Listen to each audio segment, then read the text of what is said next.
For years, the Hells Angels could not enter Scotland because one club controlled it all, the Blue Angels, MC. But the Blue Angels had their own internal problems, and one of their most senior members, Daniel Laponder, walked out. I retired. Retired in good standing. I retired because I didn't like the direction the club was going in. Soon after, Laponder started his own club and named it the Mad Dogs MC.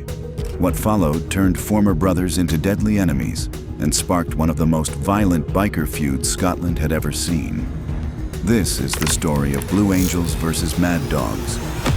The Blue Angels, Glasgow in 1963, was not a city that produced gentle organizations. It was a post-war industrial city still held together by shipyard work and factory labor, carved up at street level by gangs that had been fighting over the same rackets, the same pubs, and the same territory for decades. The Maryhill Fleet, the Cowton Tongs, the Townhead Shamrock, the Gorbals Cumbie, each one controlling its own patch, each one defending it with the specific and unremarkable violence of men who had grown up understanding that the street you lived on defined what you were owed and what you owed in return. Protection rackets, she-beans, prostitution rings, the infrastructure of a city's criminal economy, divided and defended by men in their 20s who had no particular reason to believe there was any other way to live. It was out of that world that the Blue Angels were born. On January 15, 1963, Alan Morrison and Billy Stone Gordon, two men from the Maryhill district, founded what would become Europe's oldest outlaw motorcycle club. The name came from a boat they had seen on Loch Lomond, and the blue in it reflected the color of the Scottish flag, the saltire, although the club would later claim it stood for something else entirely: bastards, lunatics, undesirables, and eccentrics. Whether that was always the intention or whether the acronym came later, the description was accurate enough to stick. Their patch was a winged skull wearing a Stahlhelm, a German army helmet, embroidered onto blue denim jackets, alongside the 1% patch that announced to anyone who needed to know that these were not the kind of motorcyclists the American Motorcycle Association had in mind when it said 99% of riders were decent and law-abiding. They were the other 1%, and they intended everyone to know it. The early years of the Blue Angels were built on the same foundation as every other gang operating in Glasgow at the time, which is to say violence first and everything else later. The club went to war almost immediately with the mod gangs and street crews that populated Glasgow's social scene in the mid-1960s. And what made the Blue Angels different from the start was not the fact of the violence, but the specific and escalating character of it. Bar brawls of what witnesses described as John Wayne proportions were followed by petrol bombings on bars and cafes. In September 1964, less than 2 years after the club's founding, a mass brawl involving hundreds of gang members in Glasgow city centre ended with a Blue Angel being sentenced to life in prison. Members of two rival street gangs, the Roadburners and the Garthamlock Blackhawks, subsequently decided it was better to join the Blue Angels than to keep fighting them, and the club absorbed both groups into its ranks. That was the Blue Angels' first lesson in how to grow an organization. Win decisively enough that your enemies become your members. By the 1970s, the club had expanded beyond Glasgow, establishing chapters in the Yorkshire cities of Leeds and Sheffield, and forming an alliance with the Road Rats of London, one of England's most established outlaw clubs. They also developed a rivalry with the English Hells Angels that was not simply competitive but territorial in the most absolute sense. And in 2007, the club's longtime president, Lenny Reynolds, explained the significance of that rivalry in an interview with The Scotsman. He said they were proud that there was no American influence in Scotland, that they had fought the Hells Angels in the 1970s, and that was why the Hells Angels did not have a chapter there. Scotland, he said, was their territory and no one else's. That claim was not marketing. It was a statement of documented historical fact. Scotland remains, to this day, one of the only countries in Europe without a Hells Angels chapter, and the Blue Angels' sustained resistance to that expansion is the reason. In a continent where the Hells Angels have established themselves in over 24 countries, Scotland is the gap on the map, and the Blue Angels put it there. By the 1990s, the club had expanded into continental Europe. In 1992, they patched over a Belgian club of the same name that had been operating independently in Herzela since 1978, bringing Belgium into the Blue Angels network and extending their reach across the North Sea. Belgian authorities noticed. In May 2009, Belgium's federal police formally designated the Blue Angels as one of 4 criminal motorcycle gangs operating in the country, alongside the Bandidos, the Hells Angels, and the Outlaws. It was the kind of designation that most clubs publicly resent and privately treat as confirmation of their status. By the time Laponder joined the Blue Angels, the club had been operating for over half a century across Scotland, England, Belgium, Spain, and Germany, with approximately 300 active members spread across roughly 15 chapters. It was not a new organization finding its feet. It was an organization that had been built over 60 years of deliberate, sustained violence and territorial expansion, with a documented history of petrol bombings, hammer attacks, attempted murders, weapons seizures, and confrontations with every serious motorcycle club that had ever tried to move into its territory. The criminal record of the institution Laponder joined was considerably longer than his own. His previous convictions were road traffic matters. The clubs went back to 1964 and had never really stopped accumulating. When he walked through the door as a prospect, he was joining something that had been exactly what it was for longer than most of its members had been alive. And when he eventually walked back out, he was doing something that the Blue Angels' entire history suggested was not going to go unchallenged. Daniel Laponder. The making of a mad dog. Not every man who ends up in the dock at Glasgow High Court arrives there with a long criminal history behind him. Daniel Laponder was 43 years old when he stood before Judge Lord Arthurson in October 2024. And the criminal record that prosecutors placed before the court was, by the standards of outlaw motorcycle club cases, remarkably thin. No weapons charges, no drug trafficking, no violence. His previous convictions were entirely road traffic matters, the most serious of which was a drink driving conviction in 2022 for which he had been fined £2,000 and disqualified from driving for 20 months. A ground worker by trade, a father of one, a man who had lived on a barge at South Bank Marina in Kirkintilloch, East Dunbartonshire, and who, until the events of 2024, had managed to keep the kind of distance between his club life and the criminal justice system that most outlaw bikers spend their entire membership trying to maintain. He had been a senior member of the Blue Angels Motorcycle Club, one of the most respected positions a biker in Scotland could hold. The Blue Angels are not a club that hands out rank casually. Founded in Glasgow in 1963, they are the oldest outlaw motorcycle club in Europe. An organization that has spent 6 decades building a reputation for territorial dominance, institutional violence, and the kind of loyalty that does not bend under pressure. To be a senior member of that club was to have earned something real over years through the specific combination of reliability, toughness, and discretion that the organization demanded of the people it trusted with its operations. Laponder had all of that. And then, in 2023, he made a decision that put every bit of it at risk. He left. The circumstances of his departure have not been fully detailed in court proceedings, and Laponder himself has said only that he retired from the Blue Angels a year before the events that led to his conviction. What the court record does confirm is that he left, and that critically, he did not simply walk away from the biker world entirely. He formed his own club. He called it the Mad Dogs Motorcycle Club, and he positioned himself as its president and founder, operating in the same territory where he had spent years as a Blue Angels senior member. In the outlaw motorcycle world, that distinction matters enormously. There is a difference between a man who leaves a club and disappears into civilian life, and a man who leaves a club and immediately sets up a rival organization in the same city. The first is a retirement. The second is a provocation. It signals that the man who left does not consider his former club's authority over the territory to be legitimate, that he intends to operate independently, and that he is prepared to defend that independence if necessary. Laponder was prepared.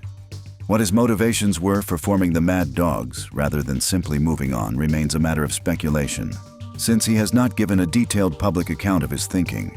But the pattern that followed his departure tells its own story.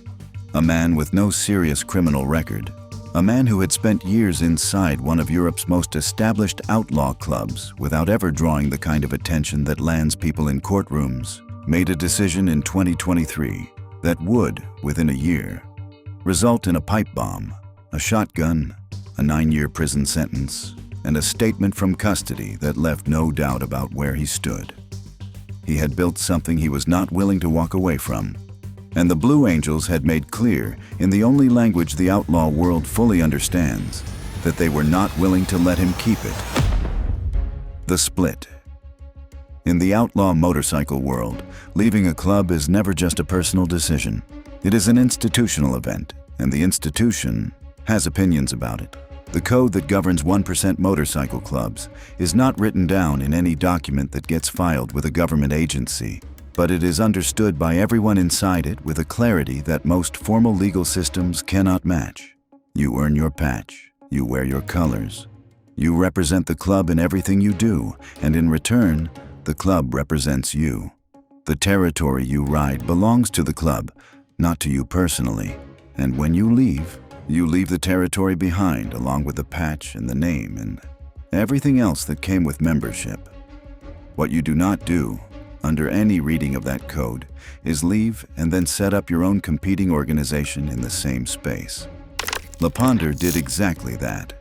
When he founded the Mad Dogs MC in 2023, he was not simply exercising his right to associate with whoever he chose. He was making a statement that the territory he had ridden as a Blue Angel was now Mad Dog's territory, or at least contested territory, and that he intended to be the one contesting it. Whether he understood fully how the Blue Angels would interpret that move is impossible to say from the outside. What is certain is that they interpreted it as a challenge, and they responded to it as one. The Blue Angels have kept the Hells Angels out of Scotland since the 1970s. That is not a minor achievement.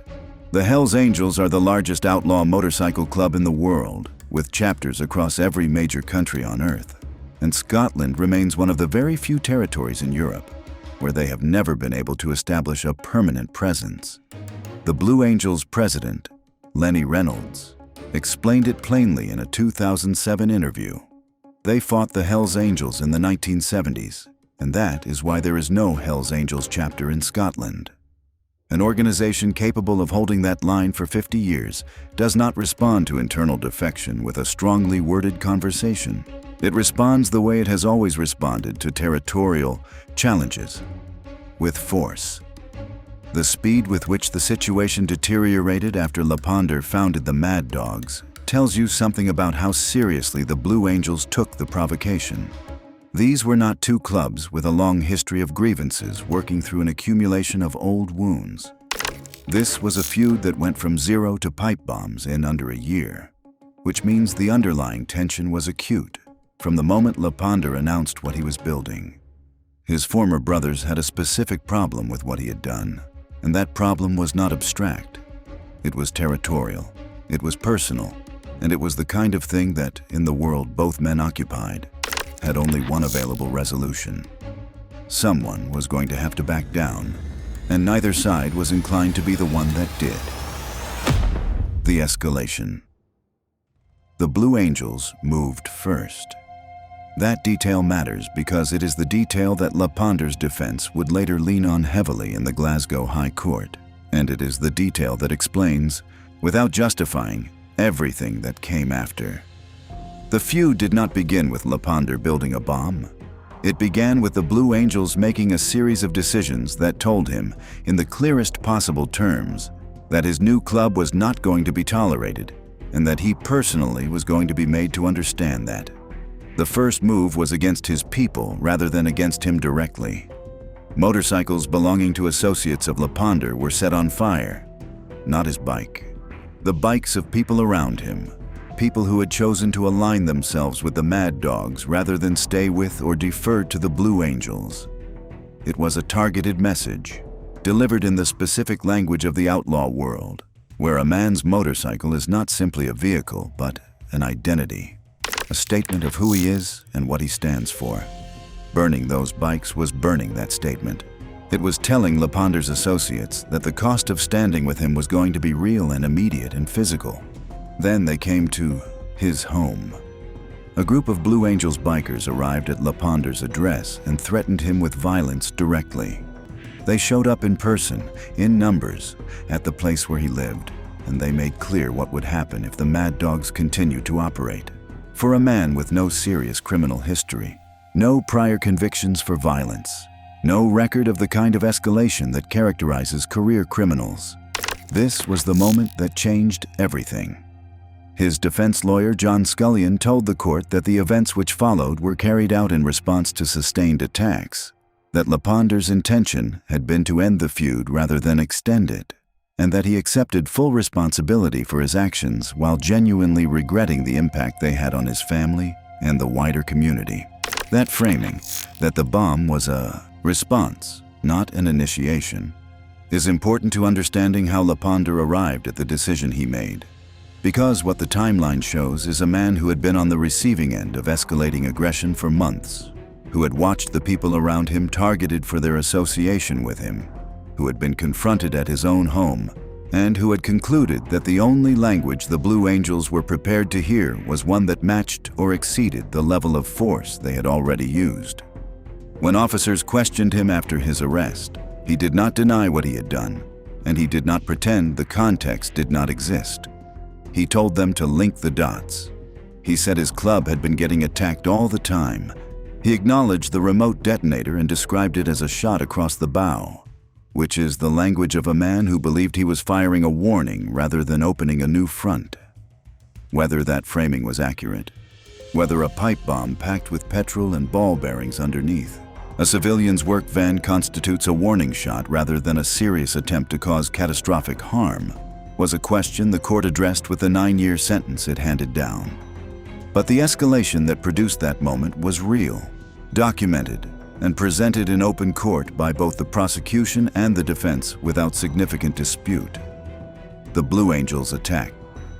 Laponder responded, and the response he chose was the one that ended with a Royal Navy bomb disposal unit on a residential street in Lennoxtown and a 100-meter cordon keeping the neighbors inside their homes while trained military personnel determined whether the device underneath a telecoms worker's van was going to detonate. He had wanted to send a message. He sent one. It just was not the message he intended. The bomb. On the evening of June 7th, 2024, David Rollo Sr. parked his work van on Benview Road in Lennoxtown, East Dunbartonshire, and went inside his home. He was a BT OpenReach engineer, a telecoms worker, a civilian in every meaningful sense of the word. He had no criminal record, no gang affiliations, no involvement in the feud that had been building between the Blue Angels and the Mad Dogs since 2023. His only connection to any of it was his son, who was a Blue Angels member. And that connection, in the logic that governed the decision made that night, was enough. Laponder and an accomplice had been watching. They knew whose van it was. They knew where it was parked. They had prepared the device in advance, and the construction of it reflected a level of deliberate planning that went well beyond an impulsive act of retaliation. The bomb consisted of 2 plastic bottles and copper pipe taped together, filled with petrol and packed with ball bearings, attached to an RF receiver with an antenna that would allow it to be triggered remotely from a safe distance. It was not a sophisticated military device, but it was not an amateur mistake either. It was a functional weapon, built with specific materials, assembled with specific intent, and placed in a specific location for a specific purpose. Sometime after midnight, they placed it underneath the front of the van and left.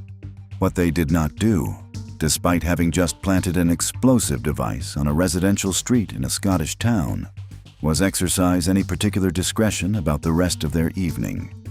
The Range Rover they had used was caught on doorbell camera footage from a property on Benview Road, recorded clearly enough that investigators would later be able to identify both the vehicle and its occupants.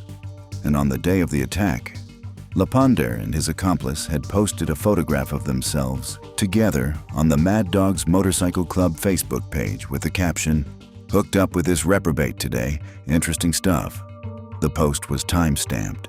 The Range Rover in the background of the photograph was the same vehicle caught on the doorbell camera.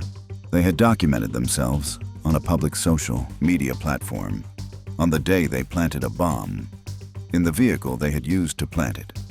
In the early hours of June 8th, an off-duty firefighter was informed of a vehicle on fire on Benview Road. He attended to assess the situation and found David Rollo Sr.'s van ablaze. Emergency services arrived and fire crews located the device lying underneath the front of the vehicle, still partially intact despite the fire. A major incident was immediately declared. Police established a 100-meter cordon around the scene, and residents on Benview Road and the surrounding streets were evacuated from their homes in the middle of the night, while authorities determined the full extent of what they were dealing with. The device was made safe. The cordon was eventually lifted. The residents returned to their homes. David Rollo Sr.'s van was destroyed, and Laponder, by that point, was already gone. He did not go far. He returned to his barge at South Bank Marina in Kirkintilloch, approximately 8 miles from Lennoxtown, where he had been living, and he waited. Whether he believed the attack would be traced back to him is unclear.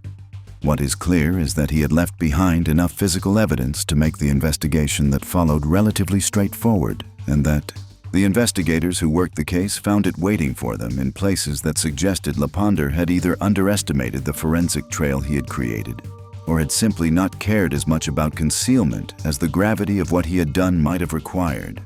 The bomb had been built. The van had burned.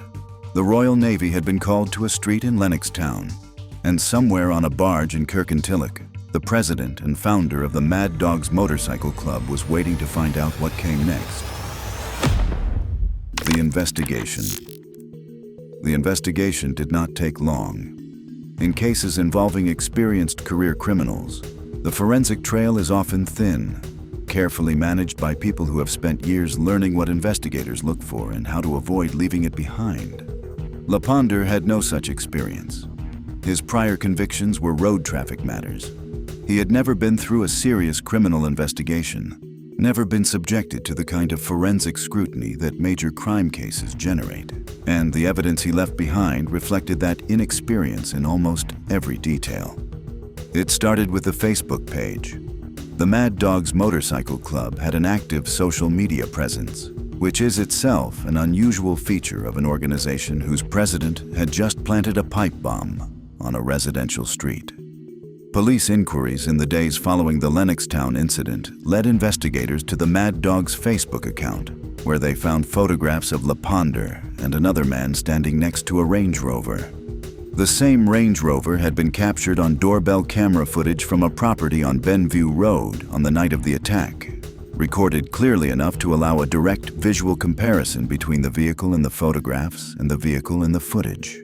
It was the same car, the same registration, the same identifying features.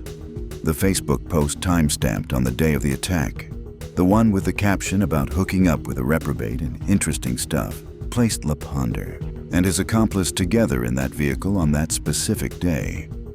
It was not circumstantial evidence so much as a documented record of 2 men in the vehicle used to commit the offense, created by those men themselves on the day they committed it, and left publicly accessible on a platform that anyone with an internet connection could view.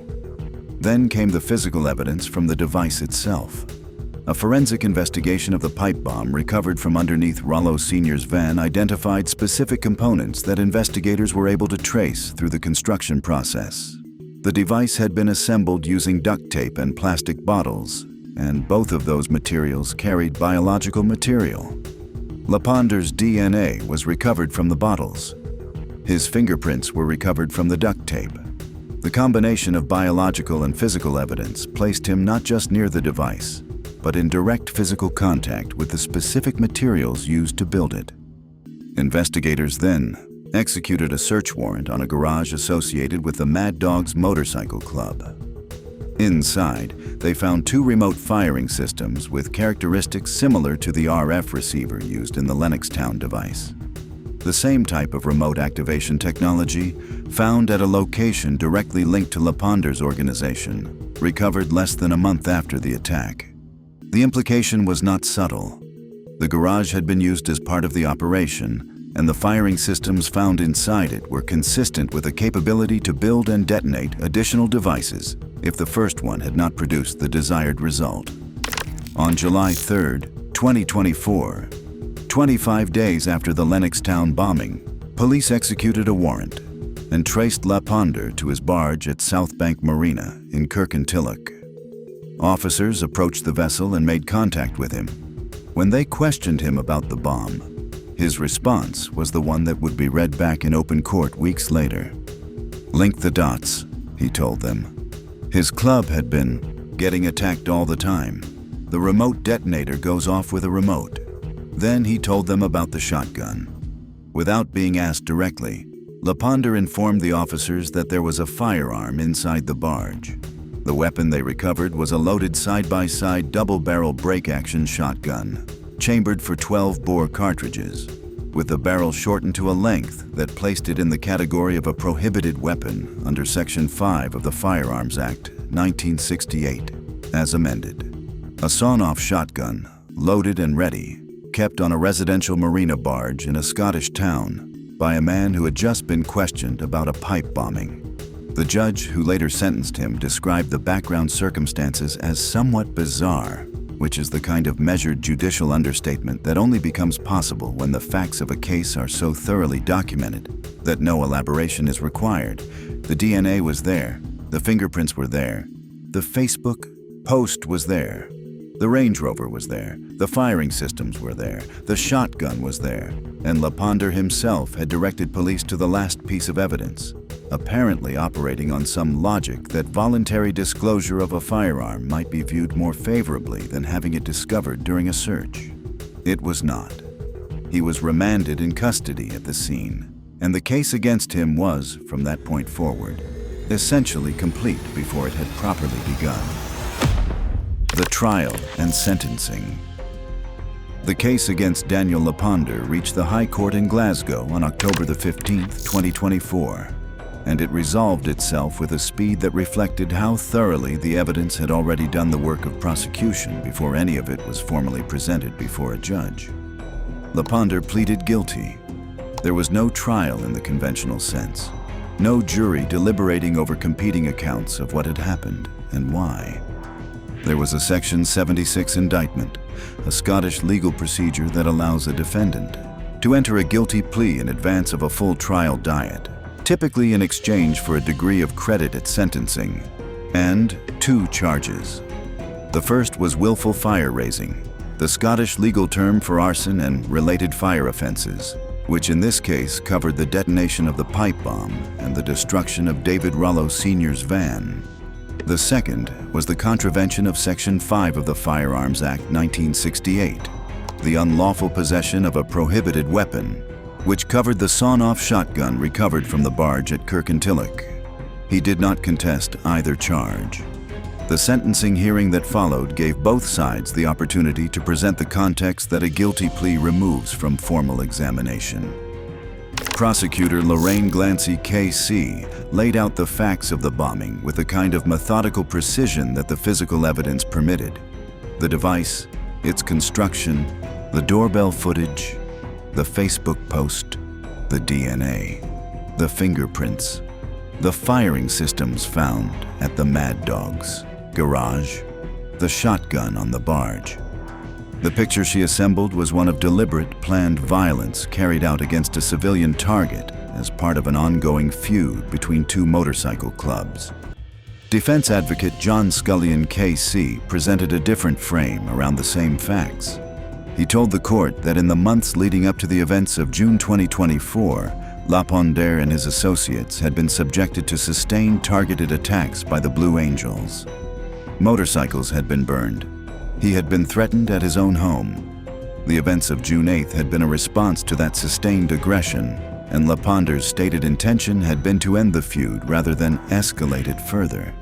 To deliver a message significant enough that the Blue Angels would conclude the cost of continuing was too high. He expressed genuine remorse, Scullion told the court, and had real insight into the impact his actions had on his family and on the wider community in Lennoxtown. On November 27, 2024, Daniel Laponder was sentenced to 9 years in prison. He was 43 years old. He had a child. He had, until the previous year, managed to move through the outlaw motorcycle world without accumulating the kind of criminal record that typically follows people at the senior level of organizations like the Blue Angels. And he would now spend the better part of a decade in a Scottish prison. What he said from custody, after the sentence had been handed down, was the statement that closed the legal chapter of the story and opened the question of what comes next. He identified himself by name and title, president and founder of the Mad Dogs MC, and he addressed the Blue Angels directly. His club was going nowhere, he said. Now they had someone to focus on. Bring it on. He was more than ready. 9 years is a long time. But in the outlaw motorcycle world, a prison sentence has never reliably functioned as the end of a story. It functions, more often, as a pause.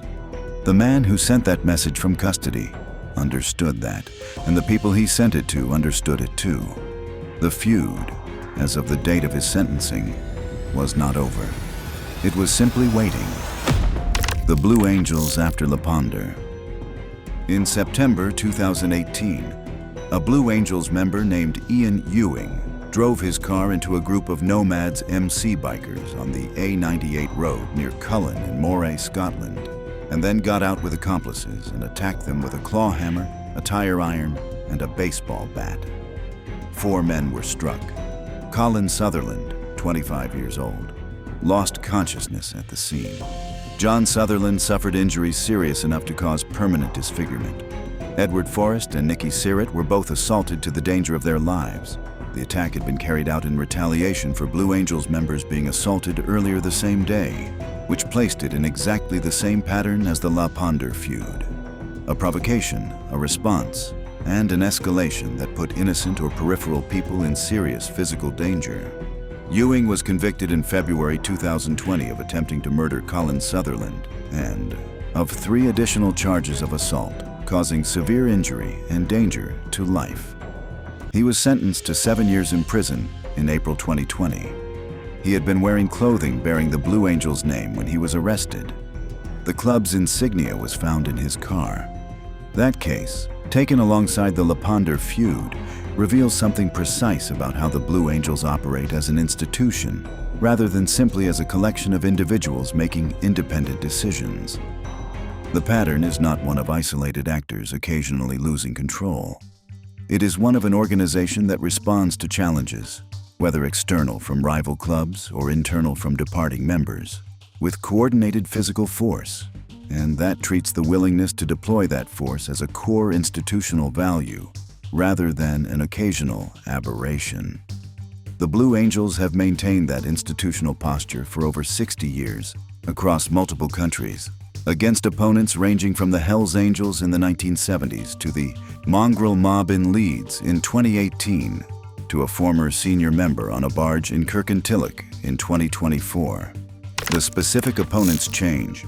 The response does not. What the Laponder case added to that institutional record was something the previous cases had not quite produced in the same form: a civilian target. David Rollo Sr. had no involvement in any club, no criminal history, no affiliation with either the Blue Angels or the Mad Dogs beyond the accident of his son's membership. He parked his work van outside his home and went inside, and the next morning it was destroyed and his street had been evacuated. That is the specific cost of being adjacent to this world without being inside it. And it is a cost that the court, in its sentencing remarks, addressed directly and without ambiguity. As for the Mad Dogs, the club's status as of early 2025 remained officially unclear. Laponder was in prison. His co-accused in the bombing had not been publicly identified or charged at the time of writing. The Mad Dogs Motorcycle Club Facebook page, the same platform that had helped convict their president, remained active. And Laponder's statement from custody, the one that ended with "Bring it on, and I'm more than ready," had been delivered to an audience that knew exactly what it meant and exactly what it was intended to provoke. Whether the feud resumed, whether it quietly dissolved in Laponder's absence, or whether it simply went underground in the way that biker conflicts sometimes do when the most visible participants are removed from the street, remained an open question. What was not an open question was the willingness of both sides to take it to levels that the general public, the residents evacuated from Benview Road in the middle of the night, the telecoms worker whose van was destroyed, had never signed up to be part of. That is the specific danger of a feud like this one. Sometimes the most dangerous conflict is between men who used to share the same patch, because those men know exactly where each other lives, exactly who surrounds them, and exactly what it costs to make a point. But what happens when a man with the same capacity for violence operates not on the streets of a Scottish city, but across an entire country, with a criminal empire behind him, a war that kills over 100 people, and a government forced to rewrite its laws to stop him? Click the next video to see how that unfolds, where each other lives, exactly who surrounds them, and exactly what it costs to make a point. But what happens when a man with the same capacity for violence operates not on the streets of a Scottish city, but across an entire country, with a criminal empire behind him, a war that kills over 100 people, and a government forced to rewrite its laws to stop him? Click the next video to see how that unfolds,